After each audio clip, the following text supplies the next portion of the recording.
Introducing the Gray Ghost. From the front, we have a little bit of oversized front fender, 1919 I believe, forks of 1923, same as 16 through 23, with the addition of the booster springs. Make for a fine ride. 21-inch Pirelli tires, 1.6 wide rim, 1982 Honda XL 500R double leading shoe front brake drum. Ought to work real well. Number plate Cannonball number 48. Brake anchor stay.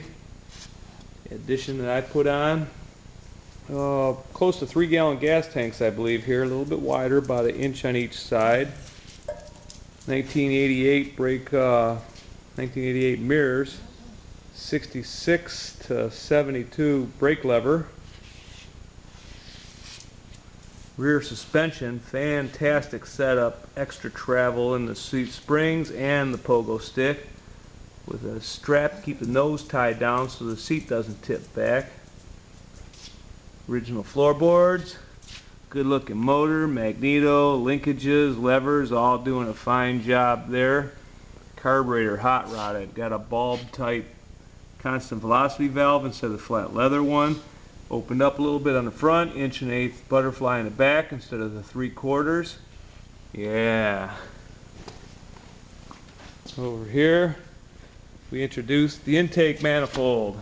Big enough to swallow the stock one whole. It's going to have a big appetite. We got some fine rocker arms. These are 1914 rocker arms for the racers, and the same for 1915. 1.375 rocker arm ratio with high velocity valve pocket valves, titanium intake, titanium exhaust valves. Little cotton balls inside my dirt trap to keep the rust from flowing through. Nicely nickel plated accoutrements, a little bit of mud on the bottom of the cover, trying to figure out where a leak was coming from. Harley Davidson spark plugs direct from the factory. Now these little buggers are what they use to run Sportsters with. I've adapted them to work in my motor. I can stop at any Harley boutique from here to anywhere and find these plugs readily available. Over here we have the exhaust cutout. Yeah, it'll gain you an extra 5 miles an hour. Isn't that incredible? Alright, the addition of the brake light switch. We got the stock Harley Davidson component here. They introduced that in knucklehead period. Run it all the way up and through the pan heads. And same with the brake light switch here. Rear brake. Knucklehead brake shoe snuck inside. Nobody will know without me telling them. And we have a 1915 luggage rack. Yeah, that ought to work real well. New addition for today. Tail light directly above my new old stock 1914 porcelain coated ceramic whatever license plate. We have a 21-inch wheel on the back, 2.15 width, quite a bit bigger rim, a little bit bigger tire. Ought to help with the ride. Handling taken care of by my frame rails that I built. Hey, there's my best friend. Hey Taylor, can't hear, he's deaf. Frame rails.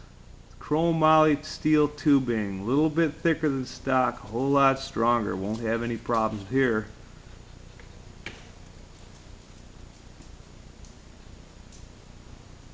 Titanium valves, modern pistons, handmade flywheels, connecting rods, crank pins, sprocket shaft, pinion shaft, manifolds, ports, everything done in this motor ought to work out really well. We have a 66 cubic inch stroker, mild stroke, 1/8 inch extra swing per side. That was due to the 1.25 inch crank pin that I added to the machine over the 7/8 stock crank pin. This bike ought to make it. Hope for the best.